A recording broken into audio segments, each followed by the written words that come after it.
वो मैंने उस दिन एग्जाम्पल कराए थे इसके मिरर के, उसमें जो शेविंग मिरर था वो कॉनकेव मिरर था। अब ये कुछ एग्जाम्पल और है, ये पेज नंबर देख लेना, ये पीडीएफ में देख लेना। ये हिंदी मीडियम वालों को 113 113 पेज पर मिलेगा और एग्जाम्पल 2 के नाम से होगा, और इंग्लिश मीडियम में जो है वही सवाल एग्जाम्पल 4 के नाम से होगा, लेकिन एग्जाम्पल 1 से 14 होगा। अब इसका ये है focal length of a convex mirror. तो पहले तो हम ये देख ले रहे हैं मिरर कौन सा है, कॉन्वेक्स मिरर है। अब इसके लिखने से क्या मालूम पड़ता है कि ऑब्जेक्ट कहाँ होगा और इमेज कहाँ होगा। ये मतलब कॉन्सेप्ट हमारा क्लियर हो जाएगा। तो मतलब जो सवाल है वो है focal length of a convex mirror 30 centimetre. तो हम एक साइड में लिख रहे हैं f = 30 सेंटीमीटर। अब ये फोकल लेंथ जो होगी, चूंकि मतलब कॉन्वेक्स मिरर है तो हमारा जो क्या होगा, फोकल लेंथ जो होगी वो कितनी होगी 30 सेंटीमीटर, लेकिन प्लस में होगी। अब ये दे रहा है if the virtual image of a object at 20 centimetre, कितना है 20 सेंटीमीटर। तो ये इमेज जो है, इमेज होगी हमारी v = 20 सेंटीमीटर। ये भी किस में होगी, पॉजिटिव में होगी। अब इसके को क्या ज्ञात करवाना है हमें, 20 centimetre distance find the distance of object of the mirror, यानी कि हमसे u फाइंड आउट करा रहा है ऑब्जेक्ट ऑफ द मिरर। तो ये ध्यान रखना है तुम्हें कि हमारा कॉन्वेक्स मिरर है।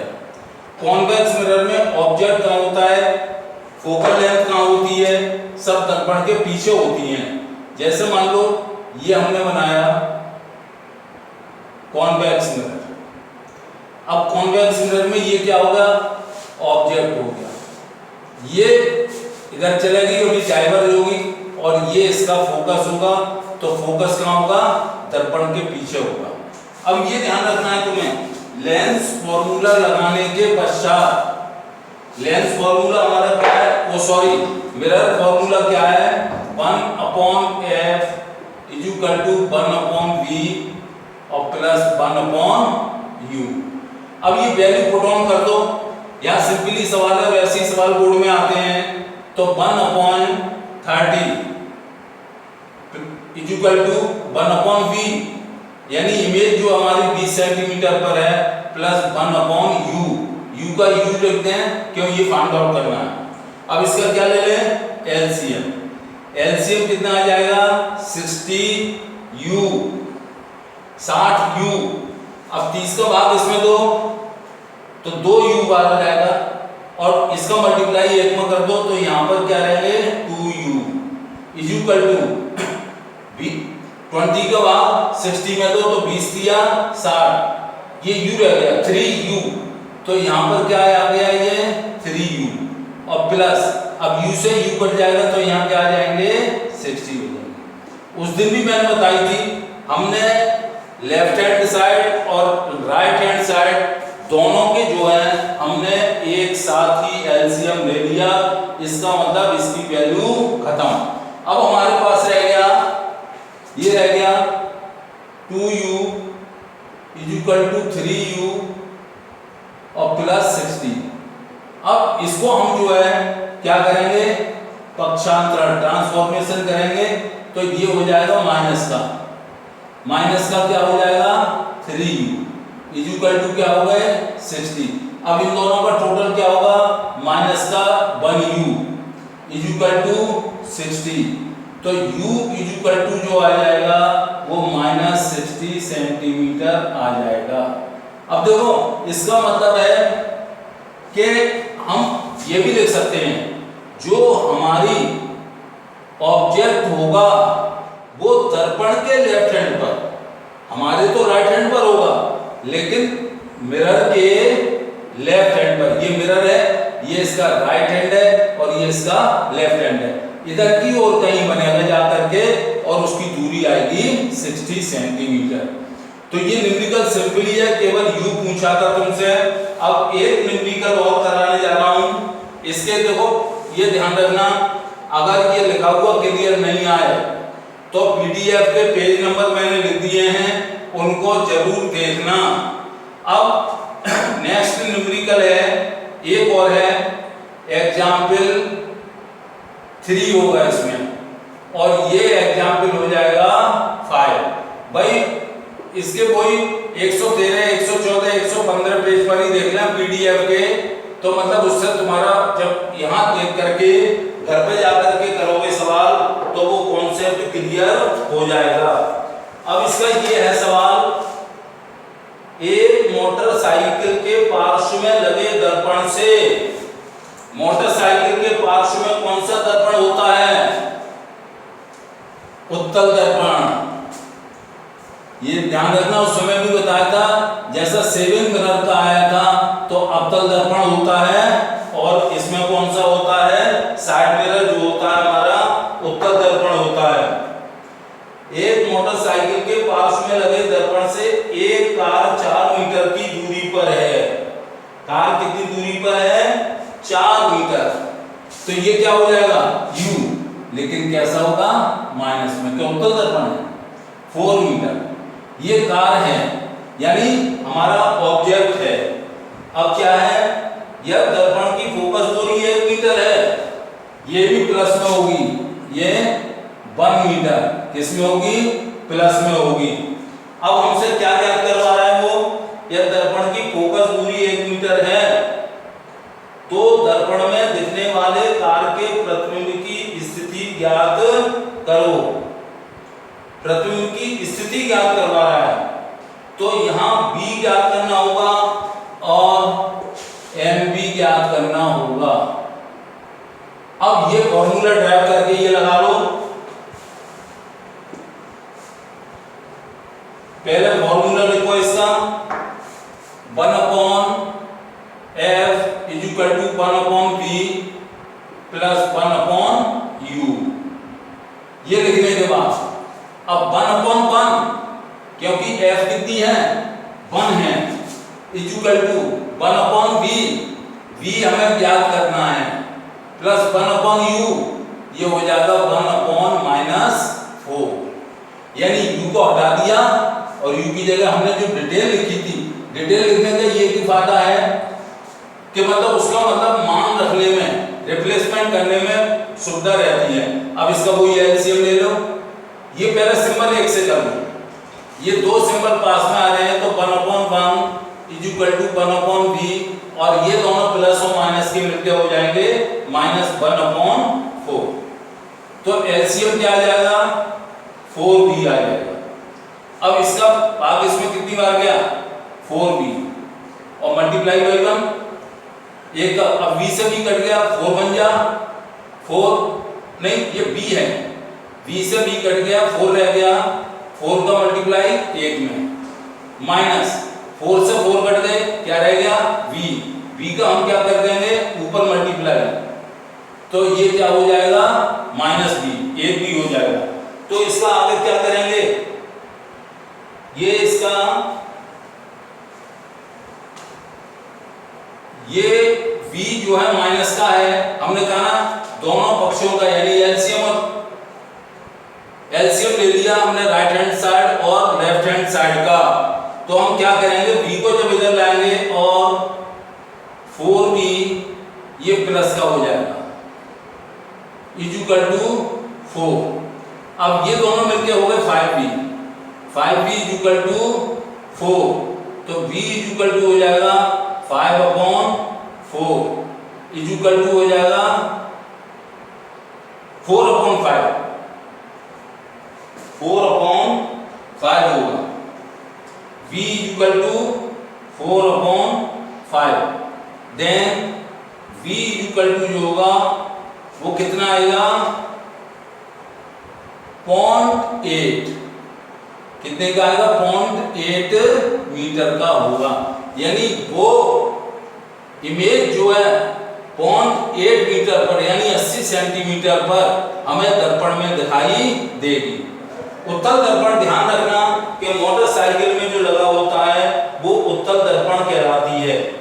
अब हम इसकी आवर्धनता निकालते हैं, यानी मैग्निफिकेशन पावर, उसको क्या कहते हैं? एम, आवर्धनता। आवर्धनता ये फॉर्मूला लगा लो, m इक्वल टू होता है माइनस बी अपॉन यू। अब इक्वल टू ये माइनस v की वैल्यू कितनी आई? 4/5, 4/5 इनटू u का मान कितना है? -4, -4। देखो माइनस से तो माइनस कट गया, अब 4 बन गया 4 इक्वल टू हो गया ये 1/5 इक्वल टू 0.2। कभी आवर्धनता में यूनिट नहीं लगानी है। प्रतिबिंब कहाँ बनेगा? दर्पण से 0.8 मीटर की दूरी पर बनेगा। ये कैसा होगा? वर्चुअल यानी आभासी। कैसा होगा प्रतिबिंब? वर्चुअल यानी आभासी होगा। ध्यान रखना क्योंकि उत्तल दर्पण है, उत्तल दर्पण में हमेशा आभासी ही बनता है। तो ये ध्यान रखना 0.2 गुना होगा, टाइम्स होगा। कितना होगा? 0.2 टाइम्स। जितने का हमारा ऑब्जेक्ट दिया हुआ है उससे 0.2 टाइम्स होगा। अब आता है कि देख लो इसको, कोई पूछना हो तो बोलो। यहां पर तब बात को पीछे लिख देना कि जो हमारी इमेज जो होगी वो 0.8 meter from the mirror and the image will be virtual upright, virtual and upright यानी सीधा, अपराइट। कैसा होगा? सीधा, क्योंकि उत्तल दर्पण है। हमें हमारी मोटरसाइकिल में मिरर लगा हुआ है, वो उत्तल दर्पण है यानी कॉन्वेक्स मिरर है।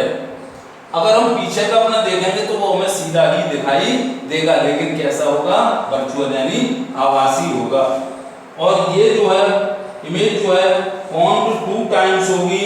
जितना भी हमारा ऑब्जेक्ट की नाप थी उसका क्या हो जाएगा? 0.2 टाइम्स। ये लिख करके नीचे आना है। अब देखो एक जनरली बात बता देना, यहां मैं रिफ्रैक्शन प्रारंभ कर रहा हूं।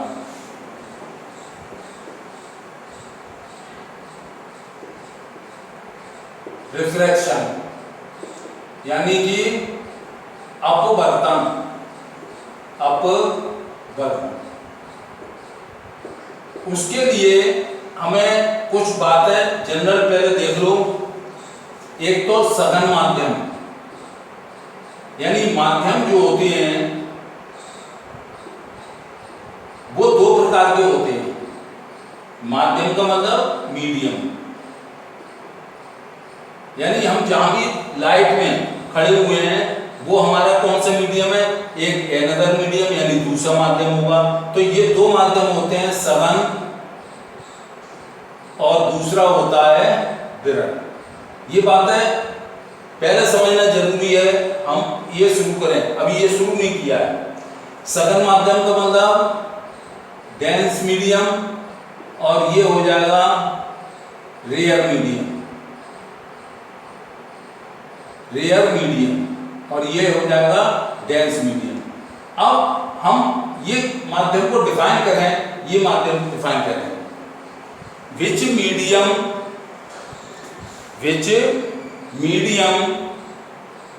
the velocity of light is less than another medium। यहां होगी less, कौन से? other medium, other medium।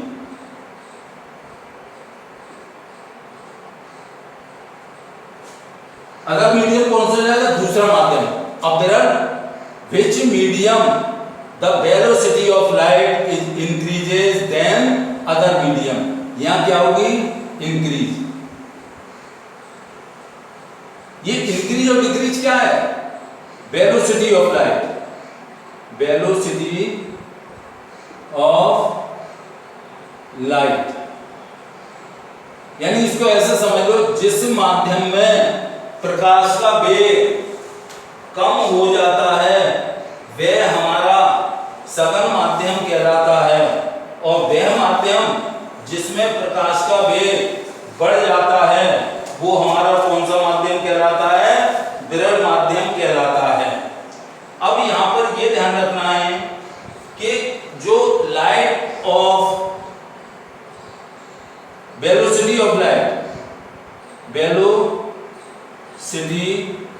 Of light, ये क्वेश्चन ध्यान रखना, ये लगभग पूछ लेते हैं। What is the velocity of light? तो इसका सीधा आंसर ध्यान रखना 3 × 10⁸ मीटर पर सेकंड, यानी एक सेकंड में इतनी दूरी तय कर लेती है। तो ये वेलोसिटी ऑफ लाइट है, ये ध्यान रखना। यहाँ पर माध्यम कितने हो गए? दो, डेंस एंड रेयर। डेंस और रेयर का मतलब क्या हुआ कि मतलब जो है हमारा डेंस वो होता है जहां प्रकाश का वेग कम हो जाता है, और रेयर मीडियम वो होता है जहां प्रकाश का वेग बढ़ जाता है। तो ये दो मीडियम के साथ साथ एक मैंने तीसरी बात ये बताई है, वेलोसिटी ऑफ लाइट पूछ ले तो उसका मान कितना होगा? 3 × 10⁸ मीटर पर सेकंड। अब जैसे जब तक दो माध्यम नहीं होंगे तब तक हम उसका कंपैरिजन यानी तुलना नहीं कर सकते। जैसे मान लो हम एयर में खड़े हुए हैं तो एयर एक मीडियम है, लेकिन कौन सा रेयर है कौन सा डेंस है, यानी कौन सा सघन है कौन सा विरल है, ये जब तक दूसरा माध्यम नहीं आएगा तब तक हम नहीं बता सकते। तो दूसरा माध्यम हम ले लें, वाटर ले लें, कोई सा एक ले लें, वाटर ले लें, गिलास ले लें, ग्लिसरीन ले लें, कार्बन डाइसल्फाइड ले लें, डायमंड ले लें, कोई दूसरा, तो एक मीडियम ये कहलाएगा विरल। विरल का मतलब रेयर, विरल माध्यम। और अब तुलना कर रहे हैं मान लो वाटर से, तो वाटर हो जाएगा हमारा सघन, यानी डेंस मीडियम। डेंस मीडियम जिस माध्यम में प्रकाश का वेग कम हो जाता है वो सघन कहलाता है यानी डेंस, और जिसमें वेग बढ़ जाता है वो कहलाता है विरल यानी कि रेयर मीडियम। तो ये ध्यान रखना है इसको समझने के लिए। पहले तो पहले इंग्लिश मीडियम वाले लिख रहे हैं, एक डेफिनेशन लिखा दे रहा हूं, ये बिगाड़ रहा हूं। एक तो यहां माध्यम का ध्यान रखना है और दूसरा ध्यान रखना है प्रकाश के वेग का। फिर बता रहा हूं माध्यम कितने होते हैं? दो होते हैं। तो दोनों माध्यम का मतलब क्या होता है? अलग करने वाला एक पृष्ठ होता है। तो क्या है? When light travels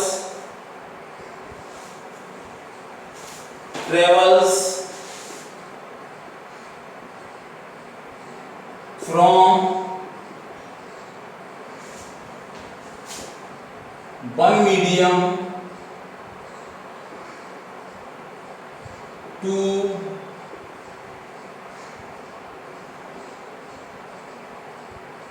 another medium,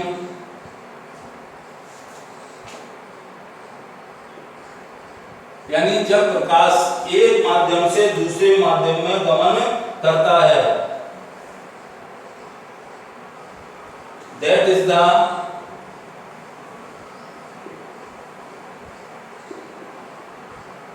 plane of surface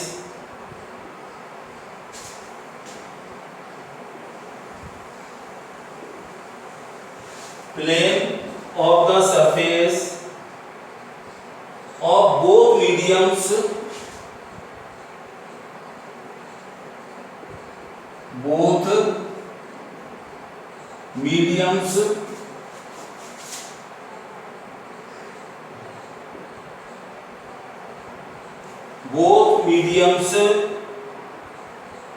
the direction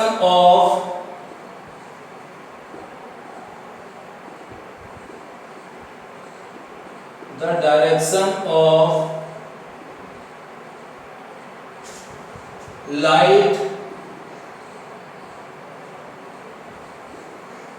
rays, the direction of light rays change.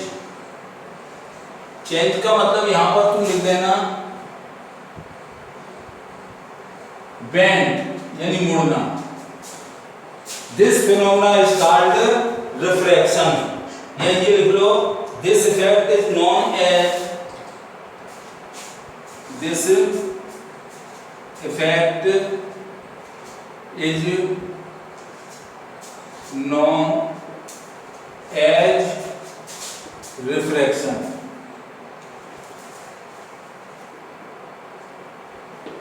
अब इसको समझो थोड़ा.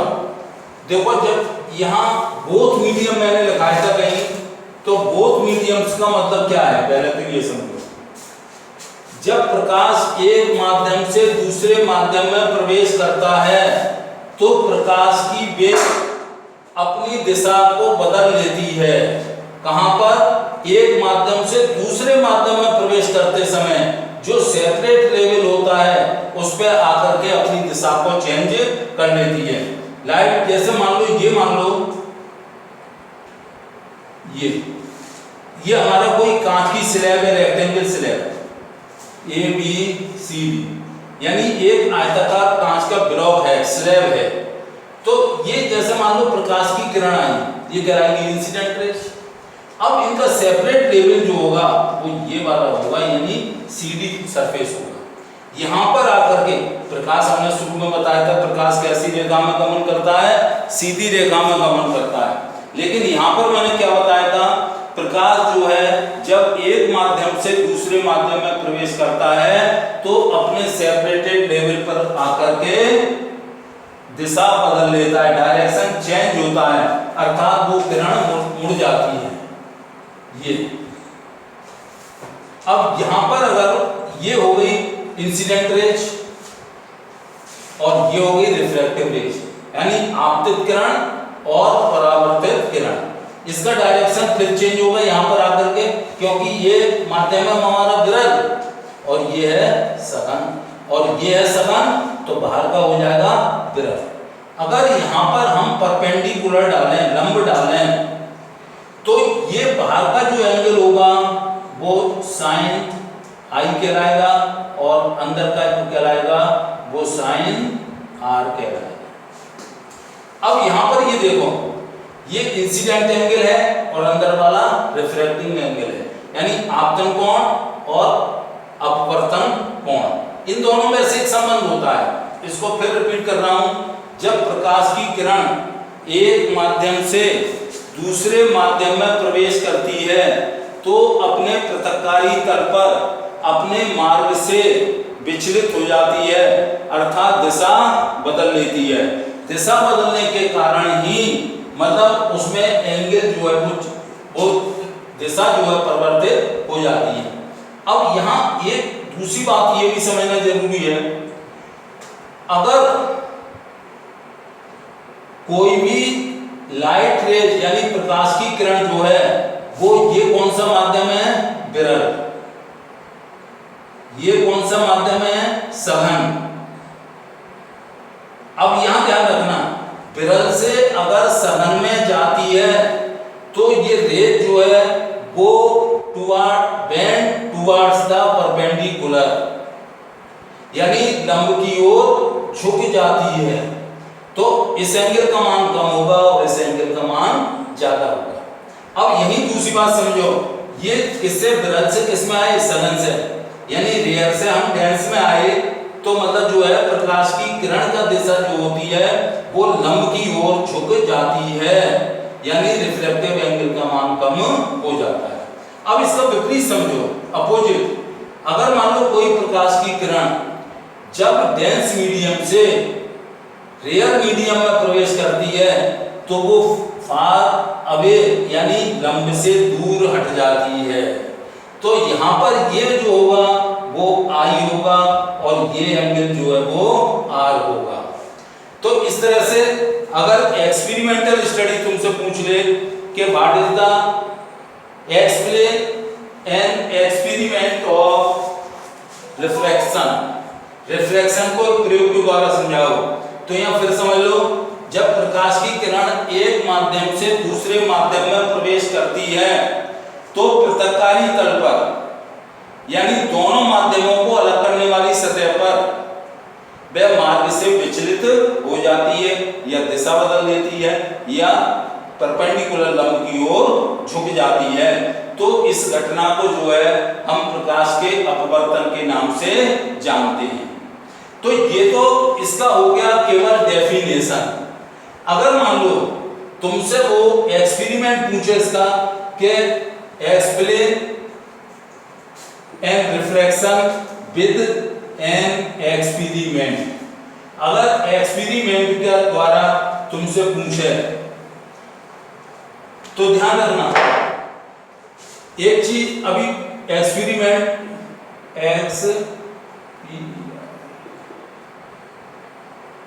एक्सपेरिमेंट इससे पहले ये जैसे कांच का स्लैब है, कांच का क्या है स्लैब, यहां पर पहले एक कागज रखते हैं वाइट, उस पर कांच की स्लैब रखते हैं ABCD, इसकी बाउंड्री हम ड्रॉ करते हैं यानी कि बाउंड्री सीमा रेखा खींचते हैं पेंसिल से। अब ये सीमा रेखा खींचने के बाद हम दो आर्पिन CD सरफेस की ओर लगाते हैं थ्रो स्ट्रेट। कैसी सीध में लगाते हैं? एक ही सीध में दो आर्पिन लगाते हैं। वो दो आर्पिन का मतलब हुआ कि वो दोनों आर्पिन जब हम AB फलक की ओर से देखें तो हमें एक ही सीध में यानी एक ही डायरेक्शन में दिखाई दे। अब हम two alpins put on the side of the AB, अब हम AB साइड की ओर दोनों लगाते हैं आर्पिन, तो ये आर्पिन की संख्या हो जाएगी 4। लेकिन शर्त ये है कि ये दो चारों आर्पिन स्ट्रेट लाइन में दिखाई देनी चाहिए, इधर उधर हटती दिखाई नहीं दे, एक ही डायरेक्शन में, किधर से देखने पर AB फलक से। फिर समझो We put a white card sheet on the table, हम एक सफेद कागज का पेपर मेज पर रखते हैं and stay fix with board आर्पिन, हम उसे बोर्ड पिन की सहायता से फिक्स कर देते हैं। Then we put a rectangular slab of glass on the paper, अब हम क्या करते हैं, एक कांच का गिलास आयताकार आकार का एक उसकी पट्टिका यानी स्लैब जो है कागज के ऊपर रखते हैं। Then we draw a boundary line, तब हम एक उसकी सीमा रेखा खींचते हैं। वो सीमा रेखा बाउंड्री लाइन क्या होगी? ABCD। Now we put two arpins towards the surface of CD की ओर हम दो आर्पिन लगा देते हैं, लेकिन वो हमें स्ट्रेट लाइन यानी एक ही सीध में दिखाई दे। अब हम दो आर्पिन जो हैं वो हम AB फलक की ओर लगाते हैं और इस प्रकार से लगाते हैं कि वो चारों आर्पिन एक सीध में दिखाई दे। Now we remove the rectangular slab, अब हम उस आयताकार स्लैब को या कांच की पट्टिका को हटा देते हैं। अब हम आर्पिन के जो पॉइंट होते हैं, we meet the point of alpin, ये इनको एक दूसरे से मिला लेते हैं। मिलाने पर हम देखते हैं कि ये इंसिडेंट रेज है, इंसिडेंट रेज, और ये कहलाएगी refractive raise, refractive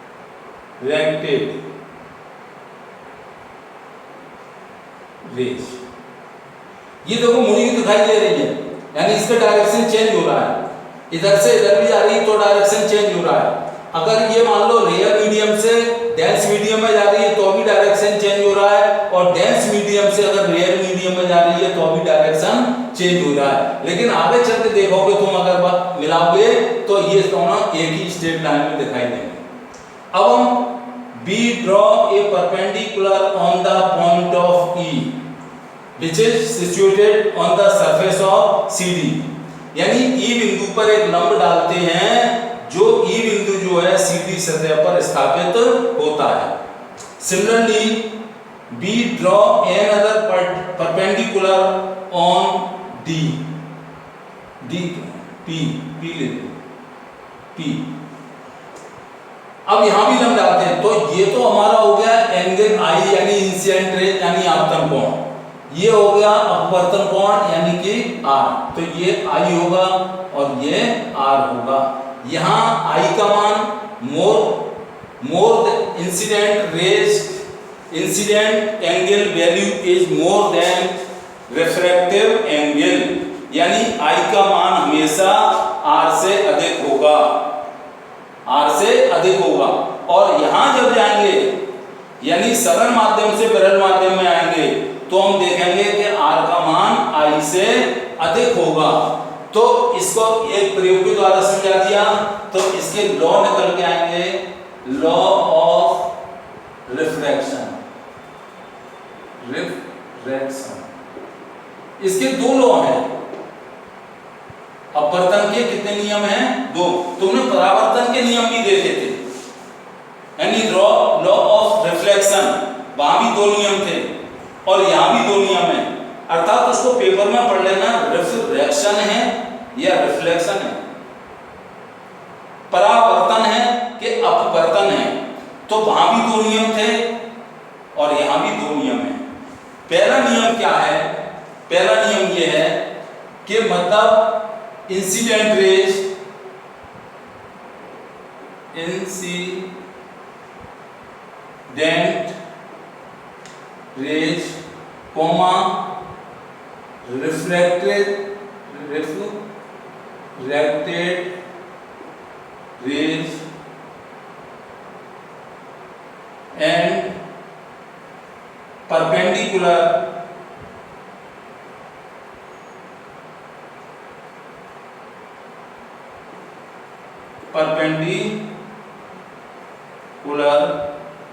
are on same level,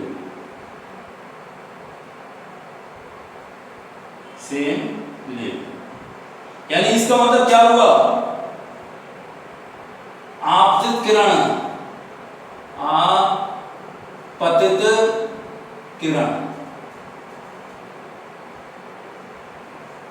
coma अपवर्तित किरण, अपवर्तित किरण और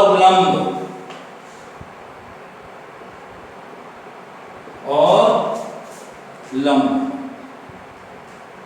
तीनों एक ही धरातल पर होते हैं, एक ही धरातल पर होते हैं। कितने नियम बताए थे मैंने? यस, दो नियम हैं। तो दो नियम में पहला नियम क्या है कि मतलब आपतित किरण, अपवर्तित किरण और अवलंब यानी लंब, परपेंडिकुलर, तीनों एक ही धरातल पर हैं, सेम लेवल पर। यानी यहां पर तुम्हें क्या दिख रहा है? ये इंसिडेंट रेज है, ये रिफ्रैक्टिव रेज है और ये परपेंडिकुलर है। तो ये ई पॉइंट्स पर आकर के इनका समागम होता है, ये एक ही होते हैं। किताब में तुम्हें परपेंडिकुलर की जगह क्या मिलेगा? नॉर्मल शब्द देखने को मिलेगा। सेकंड लॉ, ये तो फर्स्ट लॉ हो गया, अब सेकंड लॉ याद लिख रहा हूं, लॉ ऑफ रिफ्लेक्शन का सेकंड लॉ लिख रहा हूं। तो ध्यान रखना, इस सेकंड लॉ को स्नेल के नियम पर ही जानते हैं। तो second law of in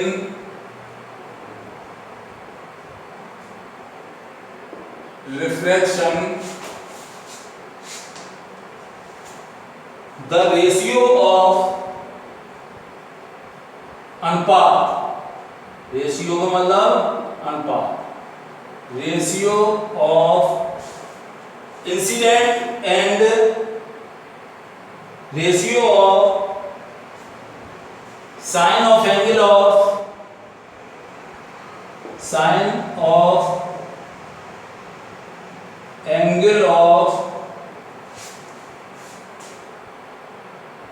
incident,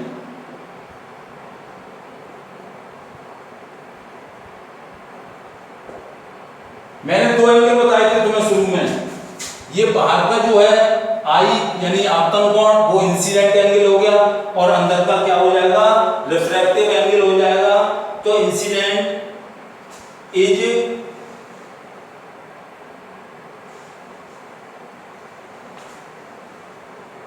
and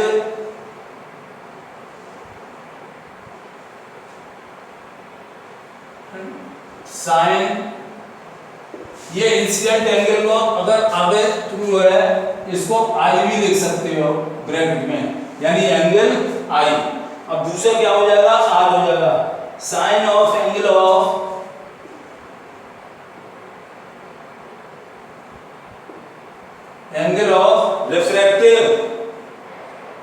reflection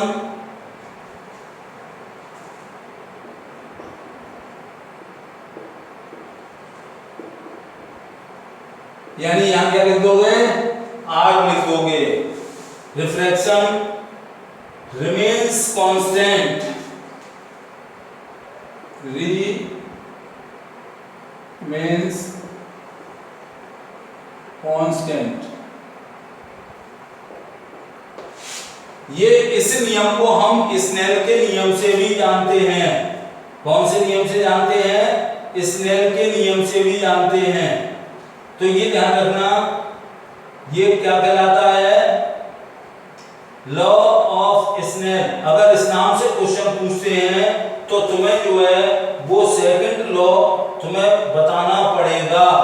तो सेकंड लॉ में क्या होगा, हिंदी बातें समझो थोड़ा। In refraction the ratio of, सीधे सीधे लिख दो, in refraction the ratio of incident angle and refraction angle remains constant, यानी दोनों की वैल्यू समान होती है। तो इसको अगर हम इसमें लिखें सिंबल में, तो sine I upon sine R is equal to constant. ये निश्चित होता है मान, दोनों के बीच में मान जो होता है वो कैसा होता है, निश्चित। और इसी सेकंड लॉ को ही स्नेल्स लॉ के नाम से भी जाना जाता है। अगर स्नेल का नियम तुमसे पूछे, स्नेल का नियम अगर पूछता है तो तुम यही सेकंड लॉ को ही बताना है, समझ में।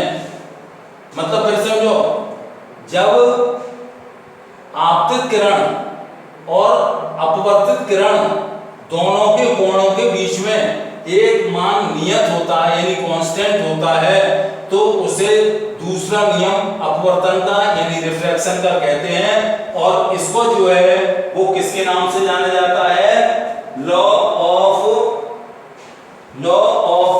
रिफ्रैक्शन यानी स्नेल के नियम से जाना जाता है। अब ये आता है रिफ्रैक्शन इंडेक्स यानी म्यू।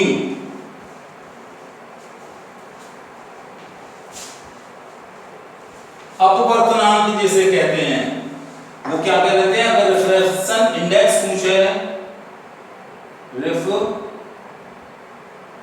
रिफ्रैक्शन इंडेक्स, ये ध्यान रखना हर पदार्थ के लिए, हर मटेरियल के लिए रिफ्रैक्शन इंडेक्स का नाम, रिफ्रैक्टिव इंडेक्स का मान जो है वैल्यू अलग अलग होगी, और ये तुम्हारी किताब में टेबल नंबर 3 पर दी हुई है। तो ये क्या हुआ,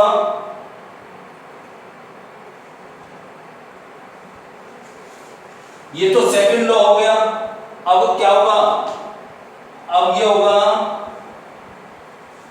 इसी को रिफ्रैक्टिव इंडेक्स ऑफ मीडियम के नाम से भी जानते हैं। तो क्या होगा, सेकंड लॉ के बारे में बता रहा हूं मैं, यानी यहां लिखना है म्यू बराबर या म्यू 1 2 इक्वल टू, मतलब यहां लिख देना, ये लिख देना, it is the second law of refraction.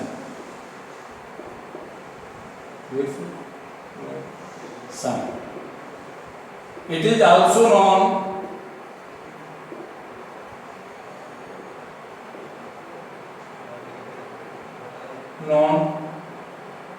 Snell law, यानी कि इसके स्नेल के नियम से भी जाना जाता है।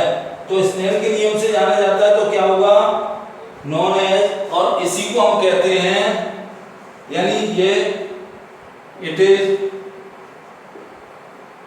यहां also it is known as, अब ये लिख लेना, it is also known refractive index, refractive index. इसी को हम अपवर्तनांक के नाम से भी जानते हैं। अब इसका अपवर्तनांक क्या होगा, और medium 2 with respect of the medium 1, refractive index of medium 2, यानी एक अंदर का एक बाहर का कोई ले लो, विद रेस्पेक्ट टू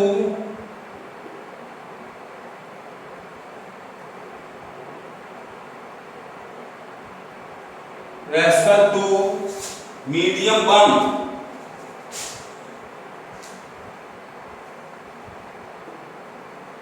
मीडियम 1, यहां लिख देना μ12, यानी दूसरे माध्यम का पहले माध्यम के सापेक्ष अपवर्तनांक। तो इसको अगर हम लिखें सूत्र के रूप में, ध्यान रखो, सेकंड लॉ जो है स्नेल के नियम से जाना जाता है, और it is also none of the refractive index, यानी इसी को कांच का अपवर्तनांक भी कहते हैं। अगर हम गिलास को मीडियम 2 मानते हैं और रेस्पेक्ट टू अनदर मीडियम को जो है, यानी एयर को जो है मीडियम 1 मानते हैं 1, तो इसको लिखेंगे μ12 बराबर क्या लिखेंगे, μ12 is equal to sine I upon sine R is equal to constant.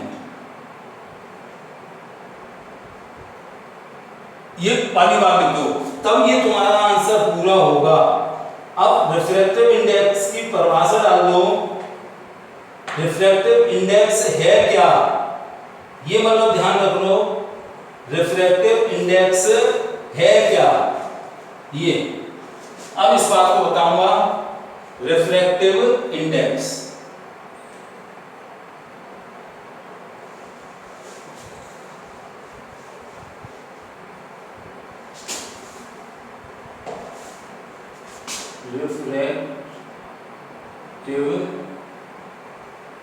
Index. अब इसको लिख लो, मैं बोल रहा हूं, when light travels, चलिए, when light मतलब प्रकाश की किरण एक माध्यम से दूसरे माध्यम में गमन करती है, तो when light travels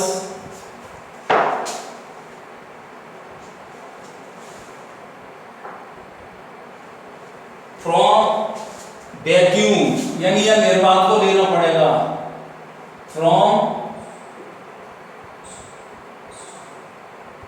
वैक्यूम यानी निर्वात, इसका मतलब क्या हो गया, निर्वात। यहां पर थोड़ा रुक जाओ, एक बात और बता दूं, मैंने लाइट ऑफ वेलोसिटी बताई थी, तो तुमने क्या लिखा था, 3 × 10⁸ मीटर पर सेकंड। अगर वो वैक्यूम में पूछ ले what is the light of velocity in vacuum, तो वहां इतना ही लिखना और एप्रोक्स करके लिख देना, एप्रोक्सीमेटली, ये मतलब लगभग लिख देना, होगा तो उतना ही लेकिन लगभग करके लिख देना। तो क्या लिखा तुमने, हाँ, vacuum to a medium,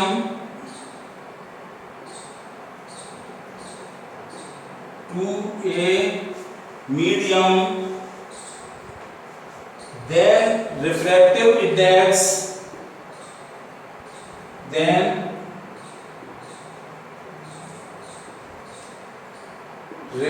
refractive index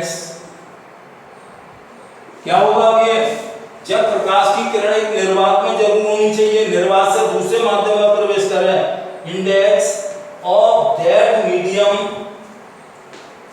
of that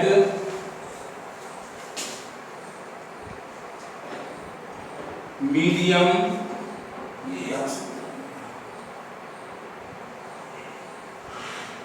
of that medium with respect to, with respect to vacuum, with respect to vacuum is known as, is known as absolute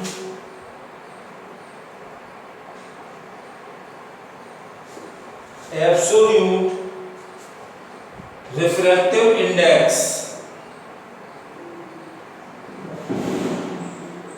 refractive index। अब इसको फिर देख लो एक बार, जब प्रकाश की किरण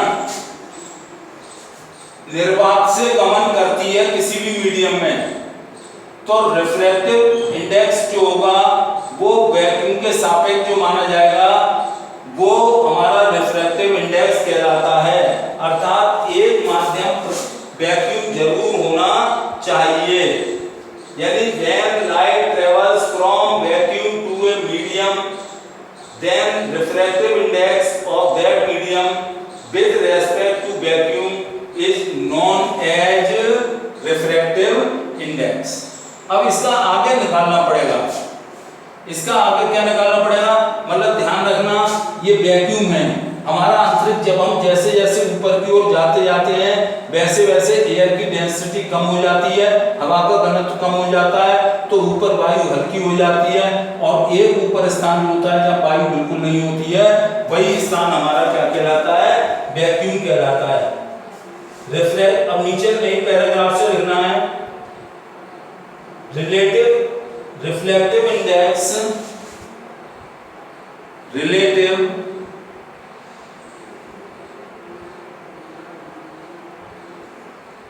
refractive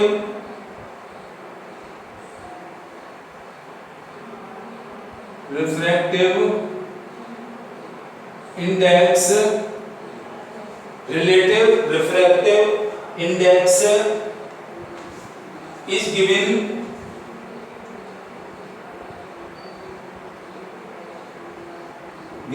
as ratio. यहां पर भी किसका अनुपात होगा, दो माध्यम है उसमें एक वैक्यूम का जरूर होगा, ratio of speed of light,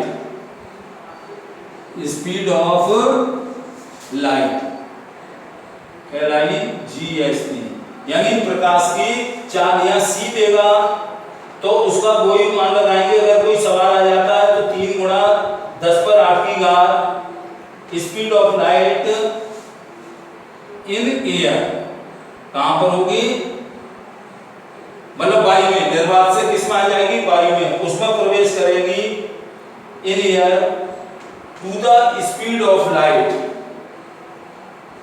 to the speed of light. अब इसको फॉर्मूला के हिसाब से किस प्रकार से लिखोगे? अब यहां पर चाहो तो ये लिख लो light in the medium, in the medium. अगर चाहो तो इसको फॉर्मूला के रूप में कैसे लिखोगे? इंडेक्स निकालना है एक माध्यम का दूसरे माध्यम के सापेक्ष अपवर्तनांक या निरपेक्ष अपवर्तनांक जो निकालते हैं वो फॉर्मूला के हिसाब से कैसे निकालेंगे? म्यू 2 1 इज इक्वल टू, अब 2 1 क्या है? Speed of light, speed of light LIT, light in medium, यानी प्रकाश का वेग किसमें? मीडियम में, और speed of light in medium, speed of light in medium. यानी एक माध्यम तो इसमें एक है और एक माध्यम क्या है? 2 है, यानी इसको मीडियम एयर ले ली, अगर वायु ले ली यानी हवा ले ली तो एक माध्यम तो वहां मीडियम एयर के लिए आया है। अब दूसरा मीडियम भी तो लेना पड़ेगा, तो ये माध्यम कौन सा हो जाएगा? दूसरा। अब यहाँ दूसरे पे नाम क्यों नहीं लिखा कि यहाँ पानी भी हो सकता है, कांच भी हो सकता है, दूसरे माध्यम। यहाँ कहेंगे पहले माध्यम का दूसरे माध्यम के सापेक्ष अपवर्तनांक। तो इसी को इस प्रकार से लिख सकते हैं, स्पीड लिखा है तो इसको ये लिख दो V1/V2, यानी फिर समझो स्पीड यहाँ किसकी है? लाइट की। यहाँ भी स्पीड ऑफ लाइट की है, लेकिन यहाँ मीडियम जो है वो क्या है? यह है। यहाँ माध्यम जो है मीडियम जो है वो दूसरा है, इसलिए इसको शॉर्ट में ये लिख दिया। ये लिख सकते हैं mu 2 1 is equal to V1/V2। इसकी जगह ये भी लिख सकते हैं। अब अपनी भाषा में क्या लिख सकते हैं? मीडियम जैसे WA करें, मीडियम क्या करें? WA। अब इससे समझ में आ जाएगा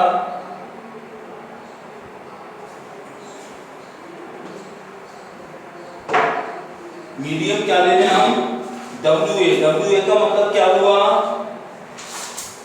WA का मतलब क्या हुआ? वाटर और एयर हुआ। अब यहां पर वही फॉर्मूला लिखेंगे, लेकिन वो फॉर्मूला कौन सा होगा? Speed of light in air, और यहां लिख देंगे speed of light, speed of light in, यहां क्या कर देंगे? वाटर कर देंगे। क्यों? हमने 2 माध्यम लिए हैं, म्यू W माध्यम 2 और 1 की जगह हमने क्या लिखा है? Mu WA। म्यू का मतलब यही रिफ्रैक्टिव इंडेक्स का सिंबल है, यानी अपवर्तनांक। हिंदी वाले क्या कहेंगे? अपवर्तनांक। अब अपवर्तनांक जो क्या है, किस किस से निकाल रहे हैं हम? ये निकाल रहे हैं तो यहां लिख देंगे, ए का लिख दो यानी स्पीड, यानी वेलोसिटी इन एयर और वेलोसिटी इन वाटर। तो ये फॉर्मूला जो काम आएगा वो तुम्हारे कहाँ आएगा? वो आगे सवाल आएंगे, और वो सवाल में मतलब जो है ये तुम्हें लगाना पड़ेगा, ये ध्यान रखना।